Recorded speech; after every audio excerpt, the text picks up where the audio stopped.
Pemirsa, di segmen ini sudah bergabung bersama kita di studio analis pasar modal dari BNI Sekuritas, Bapak Noriko Gaman. Pak Noriko, terima kasih telah hadir bersama kami di studio Berita 1. Tapi sebelum kita berdialog, kita simak bersama pernyataan Direktur Utama dari Bursa Efek Indonesia, Bapak Ito Warsito berikut ini. Kalau kita lihat kemarin tanggal 10 pemilihan legislatif tanggal 9 ya. Tanggal 10 quick count sebagian hasilnya sudah diumumkan dan indeks turun. Tentunya itu adalah cerminan dari katakanlah persepsi investor terhadap hasil pemilu. Sejauh mana sih, Pak? Tetapi hari ini kan sudah mulai naik lagi, artinya mungkin kemarin investornya kagetan saja atau reaksi sementara dari para investor. Hari ini sudah kembali hijau, apalagi Pak Jokowi hadir di sini. Ya, Pak Noriko, melihat hasil pemilu legislatif kemarin di mana tidak ada partai kemudian yang berhasil mencapai suara 25% seperti itu. Artinya investor domestik maupun investor asing harus kembali berhadapan dengan yang namanya pemerintahan koalisi ini. Sebetulnya investor sendiri responnya seperti apa?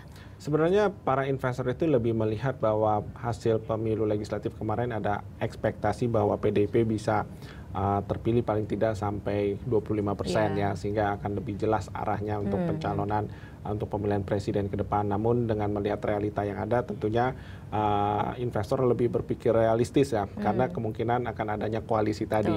Nah, yang menjadi pandangan investor saat sekarang ini koalisinya itu dengan siapa saja, karena ini akan menyangkut nanti program-program pemerintahan ke depan, terutama adalah program-program ekonomi yang dihadapi pada beberapa waktu ke depan ini, dalam 5 tahun ke depan ini. Dan kita juga perhatikan pada dasarnya investor baik itu domestik maupun investor asing melihat adalah bagaimana program ekonomi itu yang justru dalam pelaksanaan itu yang bisa terrealisasi, jadi yang lebih realistis. Karena dengan adanya koalisi tentunya akan banyak pertimbangan-pertimbangan ya yang akan disepakati. Jadi ada kolektivitas di antara koalisi tersebut. Nah, ini yang perlu diperhatikan. Melihat pengalaman sebelumnya di mana kemudian dalam pemerintahan dari tahun 2009-2014 ini kan pemerintahan koalisi, dan ini koalisinya memang ukurannya cukup besar seperti itu. Sebetulnya investor sendiri menilai kinerja dari pemerintahan koalisi itu seperti apa? Sebenarnya kalau kita melihat dari beberapa waktu tahun terakhir ini, pemerintahan koalisi ini boleh dibilang adalah pemerintahan yang istilahnya kompromi ya. Dalam arti banyak program-program ekonomi yang tidak bisa sepenuhnya terlaksana dengan baik. Seperti salah satunya misalnya percepatan pembangunan infrastruktur ya. Sehingga adanya kepentingan-kepentingan di dalam koalisi itu yang menghambat. Nah, kalaupun nanti ada pemerintahan koalisi yang baru, tentunya harus adanya kesepahaman di antara partai-partai tersebut agar program-program ekonomi yang sudah direncanakan itu dapat dijalankan secara efektif. Karena para pelaku pasar, terutama kita lihat investor domestik dan investor asing, lebih melihat adalah realisasinya daripada cuma sekedar programnya aja. Karena programnya sudah bagus, sudah ideal seperti MP3I seperti itu ya Pak Noriko ya. Tapi sampai sekarang ini memang realisasinya yang belum bisa terlihat bagus ya. Kalau kita pun lihat pencapaian realisasinya itu juga nggak sampai 60% dari apa yang sudah direncanakan. Jadi kita perhatikan sekarang ini adalah bagaimana nanti koalisi-koalisi yang terbentuk ini yang lebih kepada pro pertumbuhan ekonomi dan juga pro kepada investor. Oke, jadi artinya untuk investor sendiri menilai koalisi ini akan seperti apa? Maksudnya kriteria dari koalisinya, apakah memang hanya untuk partai-partai besar bersatu dari segi kuantitas saja atau kualitasnya itu seperti apa, Pak? Sebenarnya kalau kita lihat investor itu lebih melihat dari sisi kualitas ya. Dalam arti walaupun koalisinya itu adalah terdiri dari partai-partai yang tidak besar, tapi mereka justru didukung oleh mayoritas penduduk Indonesia dan memiliki program-program ekonomi yang jelas, terutama dalam hal implementasinya ke depan, itu akan menjadi perhatian utama para investor. Karena saat ini investor lebih memilih bahwa pemerintahan ke depan ini ada baiknya memiliki suatu platform yang sama, cara pandang yang sama, terutama kita lihat memang ekspektasi pasar melihat adalah platform yang basisnya nasionalis.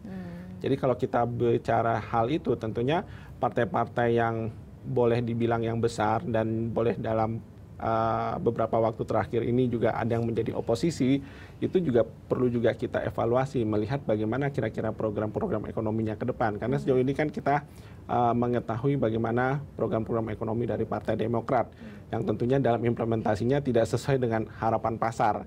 Nah, untuk partai oposisi sebelumnya, yaitu kalau kita lihat di sini adalah PDIP, kita juga perlu melihat bagaimana nanti program ekonomi mereka bisa mereka jalankan. Karena ada beberapa hal adalah partai ini kan dalam kampanye itu lebih banyak menjual ya. Tapi begitu udah manis. terpilih, kita belum mengetahui secara akurat bagaimana mereka bisa merealisasikan program-programnya tersebut. Oke. Tapi sejauh ini memang kan kemudian partai masih berkonsolidasi, masih kemudian berkunjung ke salah satu partai seperti itu, membicarakan deal-deal tertentu seperti itu. Ini investor sendiri ataupun untuk kepentingan investasi di masa depan sendiri, sebaiknya apakah kemudian sikap koalisi ini akan harus segera ditentukan atau bagaimana Pak Noriko? Saya pikir investor sangat mengharapkan adanya faktor kepastian ya, dalam arti dengan kondisi sekarang ini masih istilahnya pembicaraan-pembicaraan di antara partai yang dalam membentuk koalisi, ini kan faktor ketidakpastian itu masih relatif cukup tinggi. Sehingga kalau investor menilai faktor ketidakpastian itu masih tinggi, resiko investasi pun juga masih tinggi. Sehingga keyakinan mereka untuk berinvestasi di pasar modal akan sangat hati-hati sampai mereka bisa menilai bahwa koalisi yang terbentuk ini sesuai dengan harapan pasar. Nah, yang bagaimana yang sesuai harapan pasar tadi, yaitu tadi pro pertumbuhan ekonomi dan juga pro investor, terutama bagaimana koalisi tersebut nanti bisa mengimplementasikan dalam realisasi program-program ekonominya. Oke, baik. Pak Noriko, kita jeda terlebih dahulu. Kita akan lanjutkan perbincangan setelah jeda berikut.